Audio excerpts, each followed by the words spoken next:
Welcome everybody to our second WITI Florida Lunch and Learn. Last Friday of every month. You can join us 1 p.m. Eastern time. We're excited to have Jose Loreno here to share, about managing teams abroad, working abroad. I think there'll be different parts of the conversation. So Jose, I'm going to send it over to you and looking forward to it. Thank you, David, for the opportunity and looking forward as well to this talk today. Hello, everybody. My name is Jose Laureano. I'm the CEO at Lauratio. We are a software development company. I was born in the Dominican Republic, lived in the US, and my time mainly is shared between United States, Dominican Republic, and Colombia. And just so you get to know a little bit more about me, my hobbies are sports, every kind of sports, music, and travel. As you can see by the flags, I like to travel a lot. So thank you, David, and thank you to your team for inviting me today. And today we're going to be talking about 5 lessons that I have learned from working with remote teams. But this is part of a larger conversation about 15 topics on remote work. And if you would like this uh, full content, you can actually uh, scan the QR code there. It's got to perform. I'm going to paste that as well in the chat for your availability there. So let me know if you would like to get more of this content also. So let's get in. Remote work culture, 5 lessons from abroad. I like this topic because in the US, COVID in 2019, 2020 really kicked off this whole demand of people working from home, right? Uh, it had its time before. It's not a new thing, but also it just kicked overdrive on everybody's mind of, oh, I can work remotely. And I have some general thoughts I would like to start with. Uh, First of all, is that there is a culture to remote work. So remote work is not only like replacing like on-site work or face-to-face work. It has its own culture as well. Culture is what you're expected to do and your responsibilities, right? And what you get out of it, right? So everybody has a reason they would like to work remote, right? And there are certain behaviors that happen working remotely. For example, I like to do my laundry in the morning. So if I work remotely, right, 9 to 5, I can do that, right? But is that good for me? Is that good with the company, with the team that I'm working in, right? So there's this culture that really is created with remote work. And a good key here is to understand the personal why of remote work. Like, why do you like why do you enjoy working remotely? Many people right now in the workforce, they are looking for a job and they say like, but I want it to be remote. I don't want to go to work. I just want to be able to join from wherever I am, you know? And that's some requirements from very good qualified personnel that you might have in your organization that you might need to hire. They say, no, I just like to work remotely, you know? Understanding that personal why is very important as well. And as always, communication is the key to success. Uh, we are going to be interfacing most of the time in a remote work setting through a screen. So video is very important. How clear my communication is also important for the work and for the goal of the organization. So those general thoughts put in your brain, we're going to be discussing deeper. But let's jump into 5 lessons that I have learned about uh, managing remote teams and working remotely, right? Number one is meetings. Meetings like this that we have is the main tool, right, that we use to communicate.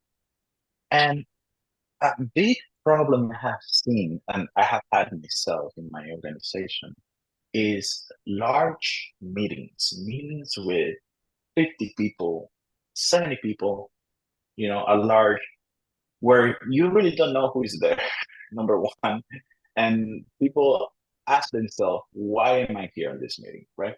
So a way to help with this is empowering micro meetings, right? If you have a large organization or a large team, 10, 15 people and up, it's a recommendation I would recommend that you really break out those meetings by how much they need to say, how much they have, how much they have to input, on that meeting, and really create micro meetings, right?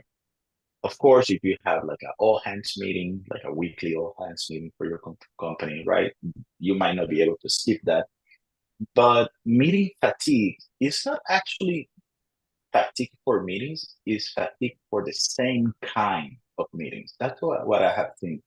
So breaking it down into smaller groups, it has really helped a lot. Number two is try to reduce back-to-back meetings. And there is a reason for that I have seen. One time we had a very bad meeting, like a meeting going wrong, really, it was with another project. And that meeting was like 1 to 2. And then we had another meeting, 2 to 3. And that other meeting was to celebrate some goals of the achievement of the company. Guess what? That same vibe transmitted to the next meeting. And people were like, here we are again. We just come from the same meeting, right? So there was no break in between, right? That will allow people to mentally disconnect, right? Okay, let me take a breather. Let me take, a break. Let me do a coffee, you know. So sometimes back-to-back meetings really frustrate people, and it's when you see somebody, let's say we just end this meeting and we have another meeting after this one, and I say, hey Veronica, nice to see you again. Long time no see, right? That is actually not a positive thing I'm saying, and people get tired of that. So try to reduce back-to-back. Use multiple meeting tools. This is very important and has worked for us. We use Slack, we use Google Meet, we use Teams, we use Zoom. There are many different tools, but there's this concept of tool fatigue that creeps into people saying like, "Oh, somebody's calling me through Teams." If you're using Teams, you know that the ringtone, right? And this sound just means something bad is gonna happen, or I don't want to take this meeting, right? So connecting with people through different tools, right? If you used to talk via email, right? Don't always send an email, like send a SMS or send a chat message or schedule a meeting, right? Like use different tools to communicate with people so you don't have that tool fatigue, and I've been a abuser of Slack to contact people, and so I saw it when people just didn't reply to me because I worked very consistent using that, and it was very helpful when I understood like, okay, let me reach out differently. Okay, send an email or send it through Teams or send it through any other tool, Jira, whatever that is. So just make a combination of those uh, tools that you use. Lesson number 2, checkpoints and lines of help. Sometimes, or most of the time, whenever we're working on a offline, virtual setting, we say, oh, do this, and then when you're done, come back to. And there are problems with that because then when they come back with the results, you are like, oh, that's not what I asked. So a way to solve that here that might help is using multiple checkpoint approaches, right? It's kind of the same concept of communication, right? Because if you check in with your team the same way, they're going to already expect it. Like, oh, Jose, you're calling me because you want to know about my work, right? And if I start with conversation like, hey, how you doing? how's your day been going? In their mind, it's like, yeah, he's just asking me these intro questions to get to the bottom of what this. He just wants to get to know if the work is done or not. But if you use multiple checkpoint approaches, where you send an email, or you already have an agreement with that person saying, hey, how about if by 4 p.m. you can send me an email with your status on how you're doing with XYZ. Right now, you're changing the direction. Instead of you going to check with somebody, that person's checking with you back to you. You know, so very very important and very useful for me. Another topic here is create a clear process for obtaining help. Many people believe that working remotely as well, like if they ask too many questions, if they're always like knocking on your door, right? Imagine that they have like a physical door and they're knocking on your door. They will be, seen as, bad workers or like will be seen close, whatever. So they don't ask, and they are in their little world, just close in that, and they don't ask for help. So as leaders, we need to make sure that we can give people a clear process. Like if you're stuck, send me an email or reach out to your team, co-workers, whatever it is that you think is useful for them to be able to solve their issues, right? Obtaining help. And then last on checkpoints and like the lines of help, reduce black box reporting. Black box reporting is that you send somebody to do some work and you don't see it until the end, until that person considers it done. That's very bad because you don't have any oversight over what the person did, right? And probably the product that they produce might not be in line with the goals, right, that you have. So think of it more process of like a car wash.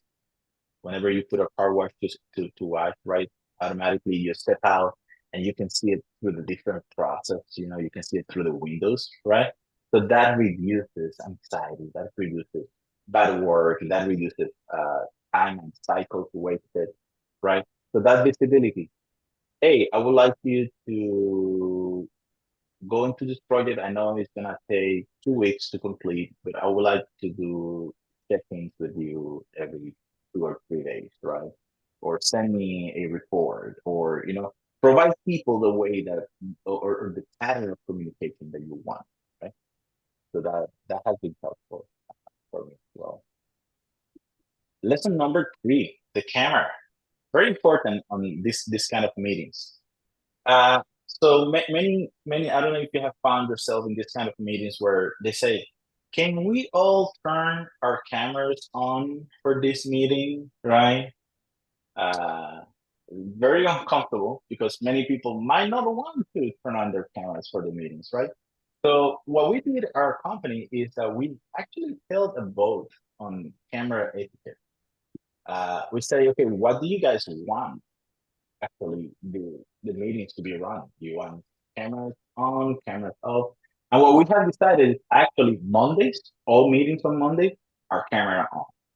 And the rest of the week is camera off, right? Now, that's not a word written in stone. If we need a meeting that everybody needs to be camera on, we add it into the meeting invite. And we say, this meeting requires camera on, it's a client meeting or whatever, right? So always clear communication here.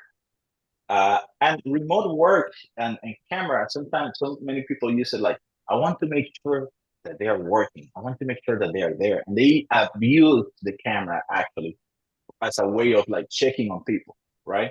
When it shouldn't be used for that. If you are afraid that people are not working, uh, probably either remote or not remote, they are probably a bad employee, so check that out. And then encourage a great camera setup, right? Encourage people if they don't have a good natural background to get a good background, good lighting, good speed on their internet, right? Good audio, because that is the way that you are interfacing with people. And sometimes also in groups of teams of people, there might be a person that has a great camera setup, and then there's other that just have like blurry CCTV kind of uh, image, right?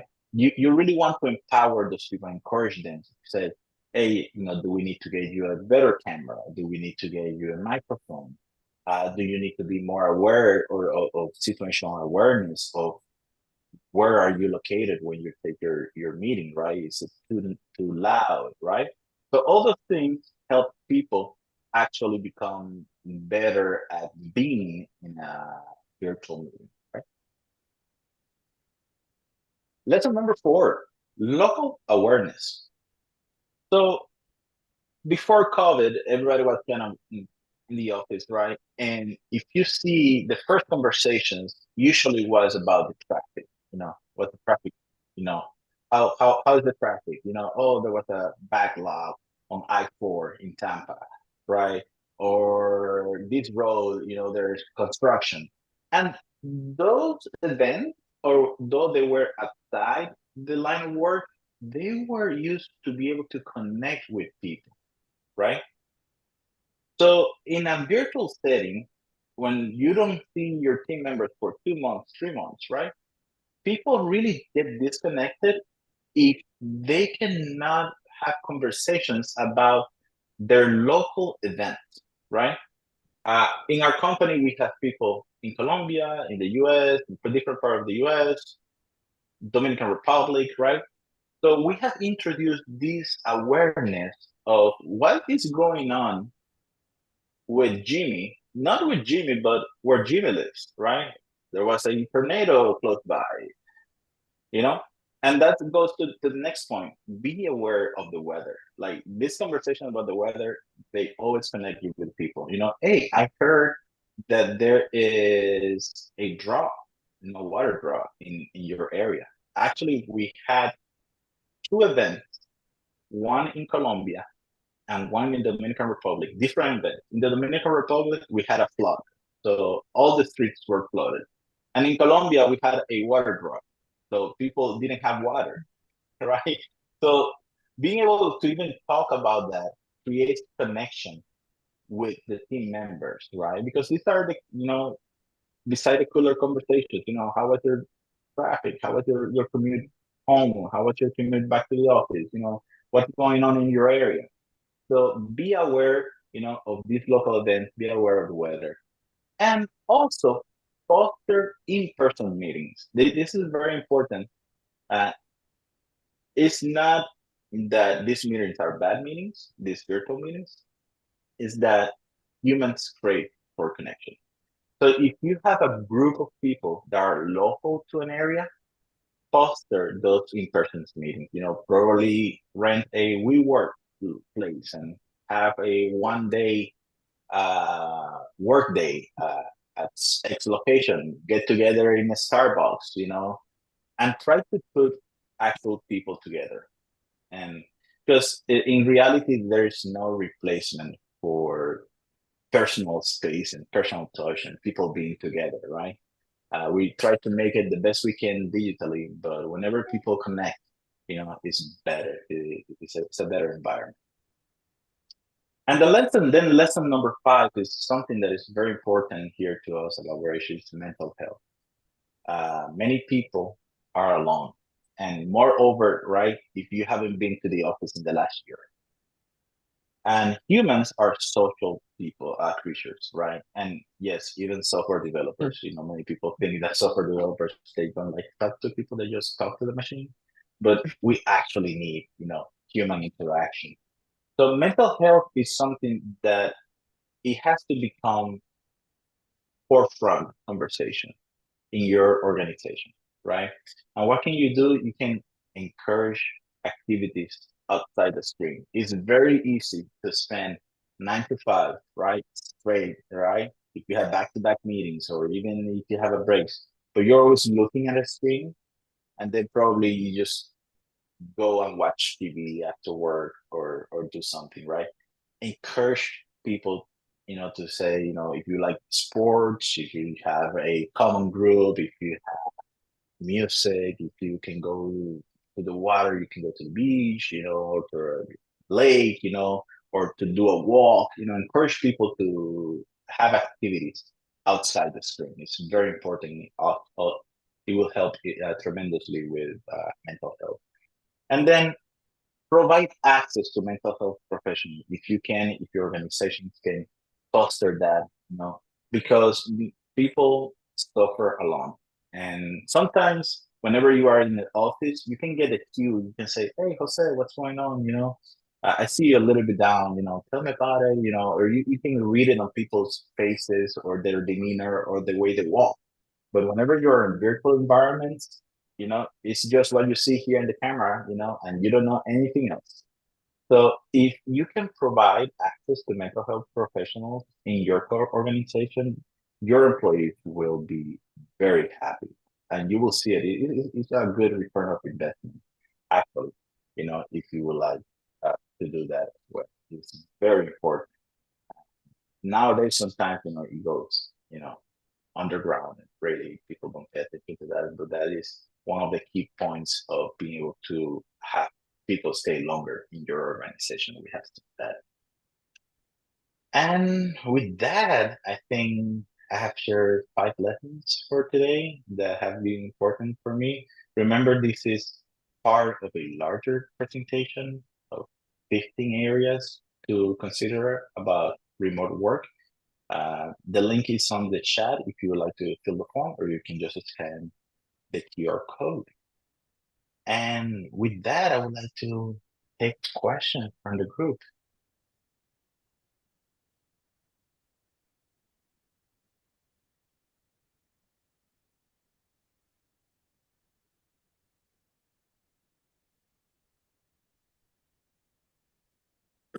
Okay, I'll stop the live stream too, just